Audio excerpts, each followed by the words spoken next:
Mahal kong kapatid na lalaki, mahal kong kapatid na babae, dalangin ko na ang kapayapaan ng Panginoong Hesus ay sumaiyo ngayon sa iyong pamilya at sa lahat ng aspeto ng iyong buhay. Amen. Ako si Pastor Antonio Junior. Mga kapatid, pinupuri ko ang Panginoon sa ating matatag na pananampalataya araw-araw. Alam ko may mga laban at gawain ka araw-araw, pero palagi mong inilalaan ang oras mo rito. At siguradong hindi ito masasayang. Araw-araw, kahit na pamilyar ka na siguro sa talata sa Biblia na binabanggit ko rito, kahit na matatag ka na siguro sa Diyos, mahalagang patuloy kang lumago sa iyong paglalakbay. Sinasabi ng Biblia na dapat tayong magpatuloy sa pagkilala sa Panginoon. Kaya isa itong proseso, di ba? Araw-araw ito. Amen. Ngayon, magmumuni-muni tayo sa isang salitang pamilyar sa iyo. Ngunit baka hindi mo napansin ang detalye na ibabahagi ko. May 2 talata sa Biblia na nagsasalaysay tungkol sa sandali ng pagpapako sa krus, kung saan may isang kriminal sa isang gilid at isa pang magnanakaw sa kabila. At itong 2 masasamang lalaki, may sinabi sila laban kay Jesus hanggang sa biglang may nangyaring kakaiba. Baka di mo pa ito naisip, kaya ipapaliwanag ko ngayon. Naniniwala ako na kapag may biyayang natanggap mula sa Diyos, dapat natin itong ibahagi sa iba. At hindi lang iyon. Natutuwa ako mga kapatid na makita ang pagbabago na nangyayari na sa inyong puso. Kahit na hindi pa tayo nagkikita ng personal, nararamdaman ko dito sa aking espiritu na ikaw ay nagsimula na sa prosesong ito ng pagbabago ng buhay. At ngayon, ang kailangan mo na lang gawin ay buksan pa lalo ang iyong puso. Ikaw ang magdasal na si Jesus ang mag-alaga hindi lang ng isang bahagi, kundi ng lahat ng detalye ng iyong buhay. Amen? Mga kapatid, minsan habang ako'y nagmamaneho, naliligo o nagsisipilyo, iniisip at ipinagdarasal ko ang Diyos sa isip ko. At pwede naman pala yon. Tinatanggap din yan kapag nagdarasal ka sa isip mo. At sinasabi ng Biblia na talagang dapat ganun. Gusto ng Diyos na maging bahagi ng lahat ng detalye. Baka iniisip mo, Pastor, may mga bagay na di ko na lang dinadasal kasi alam kong mas may mahalagang dapat asikasuhin si Diyos. Imbes na mag-alala siya sa ilang detalye ng buhay ko. Mga kapatid, nagkakamali tayo. Alam niyo kung bakit. Kapag iniisip natin ng ganoon, nililimitahan natin kung sino ang Diyos. Kasi sa totoo lang, siya. Kaya niya akong pagpalain. Kaya ka ring pagpalain at lutasin ang problema ng kahit sinong tumatawag sa kanya, kahit saan sa mundo. Dahil mapapansin mo na ang talagang nakakaantig sa puso ng Diyos ay hindi lang ang pangangailangan ng mga tao, kundi ang pananampalataya. Mga kapatid, kung di natin ito maintindihan, pwede tayong magwala, umiyak o magreklamo. Si Jesus kikilos lang sa buhay mo kapag ginamit mo ang pananampalataya mo. Alam mo kung bakit? Noong panahon ni Jesus, nagsisiksikan ang mga tao sa kanya mula sa lahat ng panig dahil sa kanilang mga problema at suliranin. Pero mga kapatid, sa isang sandali sinabi ni Jesus ang ganito, "Tingnan ninyo, may humipo sa akin sa sandaling ito." At pagkatapos, sinabi ng mga disipulo, "Panginoon, tigilan mo na yan, Panginoon. Huwag kang magbiro. Lahat ng tao ay humihipo sa iyo." Pero sinabi ni Jesus, "Hindi. May isang humipo sa akin na kakaiba dahil may kapangyarihang lumabas mula sa akin." Ibig sabihin, may babaeng humipo lang sa laylayan ng damit niya, gets mo? Sa laylayan ng kanyang damit, isang babaeng may pananampalataya ang humipo. Isang babae iyon na 12 taon nang nagdurusa dahil sa pagdurugo at palaging dumudugo, at iyon ang nagiging dahilan kung bakit hindi siya nakikihalubilo sa lipunan. Para maintindihan mo, iyon ay kahihiyan at paghamak. Pero malaki ang kanyang pananampalataya at naisip niya na mahawakan ko lang siya. Gagaling ako.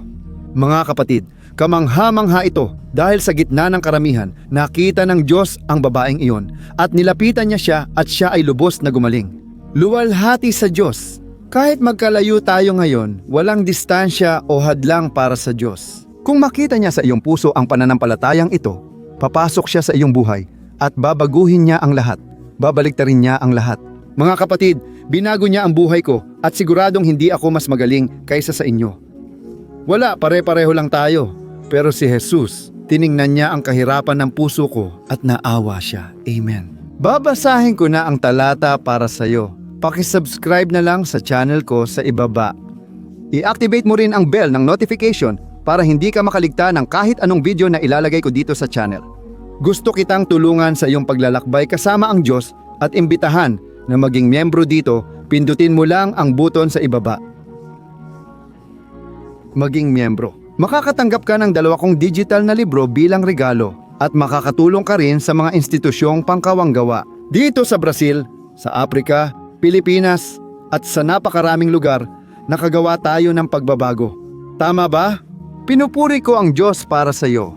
Ngayon babasahin ko ang Mateo 27, 41 hanggang 44 para sa iyo. Tingnan mo ang nangyari nang ipako si Jesus sa krus. Makinig kang mabuti. Nilalait din si Jesus ng mga punong saserdote, tagapagturo ng batas, at mga pinuno ng bayan. Niligtas niya ang iba pero hindi ang sarili. Sabi nila, siya ba talaga ang hari ng Israel? Kung gayon, bumaba siya ngayon sa krus at maniniwala kami. Nagtiwala siya sa Diyos, kaya iligtas siya ng Diyos ngayon kung gusto niya. At pati ang mga kriminal na ipinako sa krus kasama niya ay nilalait din siya sa parehong paraan. Tingnan ninyo mga kapatid, makikita natin ito, di ba? Sa sandaling iyon ng pagpapako sa krus, pumasok ang dyablo sa mga tao. Sa tingin ko, sinapian ng demonyo ang mga tao sa harap ni Jesus at kinutya si Kristo. Mga kapatid, marami na rin akong nakita ng ganitong halimbawa sa simbahan. Nang ako'y nagbagong loob, nagsimula ako sa isang napakaliit na simbahan at malapit iyon sa isang lugar ng espiritista. At maraming tao na pumupunta roon ay nauwi sa simbahan at doon sila nasapian.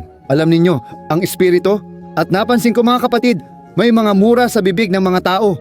Alam ninyo, dahil ang dyablo, mga kapatid, siya ay marumi. Lahat ng masama, lahat ng salungat. Gusto ba ng dyablo ang kabanalan? Alam nyo, gusto niya ng kasayahan, pag-inom. Gusto niya ng kasalanan. Nabubuhay siya sa mga bagay na yan. At sa sandaling iyon, nang si Jesus ay nakapako sa krus, ang mga tao ay nililibak siya. Panlilibak, mga kapatid, hindi iyan galing sa Diyos. At ang mga tao ay patuloy na nililibak siya. Sabi nila, kung tunay kang mula sa Diyos, bumaba ka sa krus, hindi ka anak ng Diyos.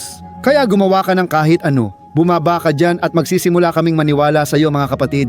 Kasabay nito, alam natin na iyon ay isang tukso para kay Jesus. Dahil si Jesus, kahit kailan, hindi siya gumanti. Pero mga kapatid, siya ay nasa laman. Pwede niyang hilingin sa Diyos na magpaulan ng kidlat sa ulo ng tao. Halimbawa, pwede talaga siyang humiling sa Ama na alisin siya sa krus na iyon. Pwede niya. Pwede siyang humiling ng kahit ano. Pero ayon sa Biblia, si Jesus nanatili siyang tahimik mula simula hanggang dulo. Ayon sa Biblia, si Jesus, namatay siya bilang isang kordero na dinadala sa katayan. Hindi ko alam kung nakita mo na ang pagkakaiba ng pagkatay ng baboy at pagkatay ng tupa. Halimbawa, isang kordero, mga kapatid, talagang magkaiba. Ang baboy ay maingay kapag kinakatay. Alam mo ba yon? Sumisigaw siya, umuungal siya. Pero ang kordero, tahimik lang siya, ibinababa pa niya ang ulo niya para katayin. Ganon si Jesus, mga kapatid. Interesante na kahit kriminal, pansinin ninyo kung paano binanggit ng Biblia, mga kapatid. Kahit ang mga kriminal na ipinako sa krus kasama niya, ay nilalait din siya sa parehong paraan. Alam niyo ba bakit ganito ang sabi ng Biblia? Kahit mga kriminal, mga kapatid, isipin niyo kasama ko. Yung mga lalaking iyon sila ay nagdurusa rin sila sa matinding sakit sa krus tulad ng dinanas ni Jesus. Pero makikita natin mga kapatid kung paano ang puso ng tao, ang puso ng isang tao mga kapatid, kapag nadungisan ng kasalanan, masama at malupit ito. Nagdurusa ang mga lalaking iyon. Sa halip na mag-alala para sa kanila, nagsimula silang magreklamo. Makita na, kahit nasa harap ng kamatayan, bihira talagang magbago ang mga tao. Nagsisisi lang sila. May mga taong ganito mag-isip. Mga kapatid, ako, ipagpapaliban ko na lang na ialay ang buhay ko kay Jesus kapag matanda na talaga ako, mga kapatid. Malinaw na sinasabi ng Biblia na habang tumatagal ka sa kasalanan, lalo pang tumitigas ang iyong puso. Huwag mong kalimutan yan. Sinasabi ng Biblia, halimbawa na si Paraon, palagi siyang tumatanggi tuwing ginagamit ng Diyos si Moises para tawagin ang mga tao para ang mga tao mula sa kamay ni Paraon at palaging tinatanggihan ni Paraon. Nagpadala ang Diyos ng maraming salot pero patuloy nilabanan ni Paraon ang mga babala ng Diyos. Alam mo ba ang nangyari? Sabi sa Biblia, tumigas ang puso ni Paraon. Mga kapatid, habang tumatagal tayong hindi sumusunod, huwag ninyong isipin na gaganda ang kalagayan. Hindi, lalo lang lalala. Lalo pang titigas ang inyong puso. At dito makikita natin Mga kapatid, dalawang lalaki na mga kriminal at hindi sila nagsisi. Nandoon lang sila na nilalait at pinupuna si Jesus. Pero ipapakita ko sa inyo ang isang bagay dito na baka hindi ninyo napansin. Itong dalawang lalaki, nilalait nila, pinupuna at hinihiya si Jesus gamit ang kanilang mga salita, mga kapatid. Pero biglang may nangyaring kakaiba. At ipapakita ko sa inyo dito sa aklat ni Lucas. Dahil ang mga ebanghelyo ay binubuo ni Mateo, Marcos, Lucas at Juan. Tama? Lahat sila ay nagsasalita, pero bawat isa, minsan may kanya-kanyang pananaw. At si Lucas, napansin niya ang isang bagay sa isa sa mga kriminal at isinulat niya ito sa aklat ni Lucas. Babasahin ko ito para sa iyo, Lucas 23, talata 39 hanggang 43, ganito ang sabi. Nilait ng isang kriminal na nakapako sa tabi ni Jesus, "Kung ikaw ang Kristo, iligtas mo ang sarili mo at kami rin." Ngunit ang isa pang kriminal ay pinagsabihan siya, "Hindi ka ba natatakot sa Diyos? Kahit na hinatulan ka na ng kamatayan, karapat dapat tayong mamatay dahil sa ating mga ginawa." Ngunit ang taong ito ay walang ginawang masama. Pagkatapos ay sinabi niya, "Jesus, alalahanin mo ako kapag pumasok ka sa iyong kaharian." At sumagot si Jesus, "Tinitiyak ko sa iyo, ngayon din ay makakasama kita sa paraiso." Amen, kapatid. Napansin niyo ba ang nangyari dito? Sa una, doon sa aklat ni Mateo, nakasulat na pareho silang dalawa ay nilalait si Jesus. At bigla, doon sa Lucas 23, habang nilalait siya ng isa, biglang sinaway siya ng isa pa. Nagsalita siya, "Pare, nababaliw ka ba? Pumatay ka, nagnakaw ka, at ngayon ay pinagbabayaran mo ang kasalanan mo." Pero tingnan mo ang taong ito, siya lang ang maaaring anak ng Diyos. Dahil tingnan mo kung paano siya tumutugon sa kabila ng lahat ng ito. Mga kapatid, may naintindihan ako dito. Ang reaksyon ni Jesus, ang patotoo na ibinigay ni Jesus. Kahit sa harap ng kamatayan, kahit sa huling sandali ng kanyang buhay, nagbigay si Jesus ng isang dakilang patotoo. Nakaapekto iyon sa isang kriminal. Gets mo? Ang patotoo ni Jesus sa pinakamabigat na yugto ng buhay niya. Pinatunayan na talagang iba siya sa iba. Pinatunayan na siya talaga ang isinugo ng Diyos. Siya talaga ang sinasabi niyang siya. Kung nagsinungaling si Jesus sa buhay niya, mga kapatid, sa harap ng kamatayan aatras siya at magsasabi, "Mga tao, maawa kayo sa akin. Nagbibiro lang ako, sinabi kong ako ang anak ng Diyos. Hindi naman talaga ako." Mga kapatid, sa harap ng kamatayan, iba ang gagawin ni Jesus. Pero mga kapatid, payapa ang konsensya niya. Wala siyang kasalanan at sigurado akong pinalakas siya ng Diyos sa sandaling iyon. At nakakatuwa na si Jesus, nagdasal pa siya para sa mga umuusig sa kanya at nagdasal siya, "Ama, patawarin mo sila dahil di nila alam ang ginagawa nila." At iniisip ko na sa sandaling iyon, naapektuhan talaga ang kriminal na iyon kasi naisip niya, binabayaran ko ang ginawa ko. Ang taong ito ay walang ginawang masama at nagdarasal pa para sa iba. Kaya naapektuhan talaga sila, mga kapatid. Gusto ko ring sabihin na hindi mo alam kung gaano kalaki ang epekto ng patotoo mo sa pagliligtas ng iba.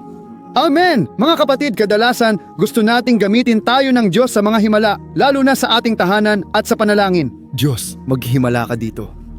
Minsan, mga kapatid, may mga taong nagpapalit ng pananampalataya. Hindi dahil sa himala ng Diyos, kundi sa ugali ni Kristo sa buhay mo. Amen. Naintindihan ba? Sa pagkakataong ito, narito ang kriminal. Hindi siya naligtas dahil sa himala ni Jesus.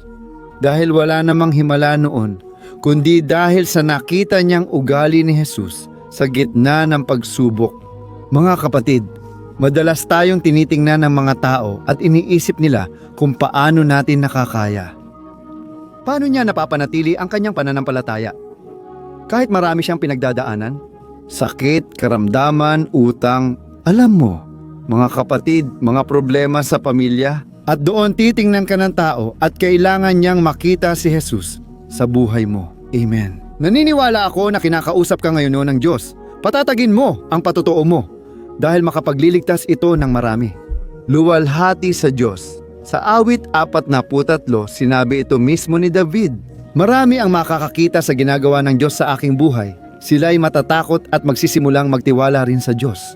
Kaya makikita ng mga tao ang ginagawa ng Diyos sa iyong buhay. Sila'y matatakot at magsisimulang magtiwala sa Diyos. Amen. Naiintindihan mo ba yon? Kaya, isulat mo dito sa mga komento, "Diyos, gusto kong magamit mo ako. Gusto kong magamit ng Panginoon sa buhay ng mga tao." Hallelujah. Kaya mga kapatid, natutunan din natin dito ang isa pang bagay. Kahit matitigas ang puso ng mga lalaking iyon, mga kapatid, para talaga silang bato. Isipin mo ang isang tao na kilala mo dyan, na ilang beses mo nang kinausap tungkol sa Diyos, ilang beses mo nang inakay, nangangaral ka, ginagawa mo ang lahat ng kailangan. Mukhang hindi talaga nagpapatalo ang taong iyon. Ngunit mga kapatid, sa kwento natin ngayon, makikita natin na kahit matigas ang isang tao, kahit ganun may pag-asa pa rin siya na matauhan mga kapatid. May mga taong espiritual na bulag at naniniwalang tama sila at ang kanilang paniniwala ang magdadala sa kanila sa langit.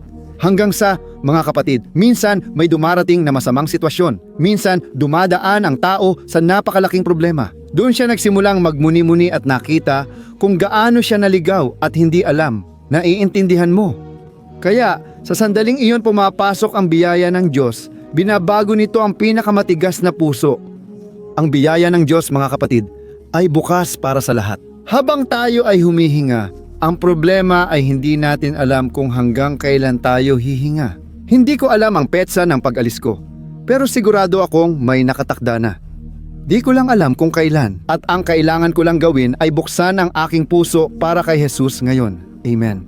Hindi ko pwedeng ipagpaliban dahil may mga taong laging naghihintay hanggang huli. Mga kapatid, sino ang siguradong aabot tayo sa tamang oras? Kaya huwag mo nang ipagpaliban pa. Gusto ko nang ipagdasal ka dito ngayon pero naniniwala ako na ang mensaheng ito ay tumimo rin ng malalim sa iyo dahil tumimo rin ito sa akin. Alam mo? Oh, tumimo. Jesus, alalahanin mo ako. Wala akong halaga. Sino ba ako para humiling? Ngunit alalahanin mo lang ako, Jesus at mga kapatid. Noong oras na yon, sinabi niya, "Anak, ngayon ay makakasama kita. Ngayon ay makakasama kita sa paraiso." Sa parehong paraan, natutunan ko rin dito ang isang bagay. Ang langit ay hindi magiging lugar para sa mga perpektong tao. Ng mga taong walang kapintasan, hindi mga kapatid. Ang unang tao na pumasok sa langit ay isang dating kriminal. Naintindihan mo? Isa siyang lalaki na puro maling desisyon ang ginawa sa buong buhay niya at naniniwala ako na ako'y nagsasalita rito para sa mga taong ganito. Mga taong lampas na sa kanilang edad. Alam mo? Mga taong lampas na sa 50 taon, 60, 70 at iniisip nila na ngayon ay huli na ang lahat. Kasi iniisip mo, ang dami ko ng maling desisyon sa buhay ko. Ang dami ko ng pagkakamali. Sana pwede ko pang balikan ang nakaraan. Hindi kapatid. Pwede kang magsimula ng bagong kwento ngayon. Amen. Kung papasukin mo si Jesus sa puso mo, ngayon na, magbabago ang lahat. Patatawarin mo yung mga taong nakasakit sa iyo. Hihingi ka rin ng tawad sa mga nagawa mong mali laban sa iba. Sa mga pusong nasaktan mo. Dahil nasa puso mo na si Jesus, naniniwala akong dadaloy ang biyaya sa iyo. At ang maganda, hindi mo na kailangang sabihin pa dahil makakasama mo si Jesus pagdating ng oras. Ito ang pinakamalaking himala, walang pag-aalinlangan. Mga kapatid, kung alam lang natin kung ano ang ibig sabihin ng pagiging nasa kawalang hanggan, titigil tayo sa pag-aalala sa mga problema. Mas kaunti na lang ang aalalahanin natin. Alam mo tungkol sa mga bagay na akala natin ay malalaki ngayon, mga problemang akala natin ay napakalaki, hindi naman pala. Sa pananaw ng kawalang hanggan, lahat ay nagiging payapa at maliit, hindi ba? Kaya ngayon, ipagdarasal kita, kung maaari, sa dulo ng panalangin, gusto kong ibahagi mo. Gawin mo ito, i-click mo ang button na ibahagi dito sa ibaba ng video. Piliin ang WhatsApp at ipadala ito sa 3 hanggang 5 tao na kailangang makarinig ng mensaheng ito. Mahalaga ito mga kapatid. Totoo na tayo ay nasa huling panahon na. Paparating na si Jesus at kailangan nating abisuhan ang mga tao sa lalong madaling panahon. Sige, tingnan mo, nandito ako ngayon, ang mga kamay ko, gusto kitang ipagdasal. Ipikit ang mga mata, magpasalamat at hilingin nating pumasok si Jesus sa ating buhay. Haleluya, magdasal tayo. Panginoon, aking Diyos at aking Ama, ako'y lumalapit sa iyong harapan sa sandaling ito. Nais kitang pasalamatan, O Diyos, para sa hininga ng buhay. Salamat Diyos, sa kabila ng aming pagkukulang at pagiging makasalanan. Mahal mo pa rin kami at pinatunayan mo ito nang ipadala mo si Jesus para mamatay para sa amin.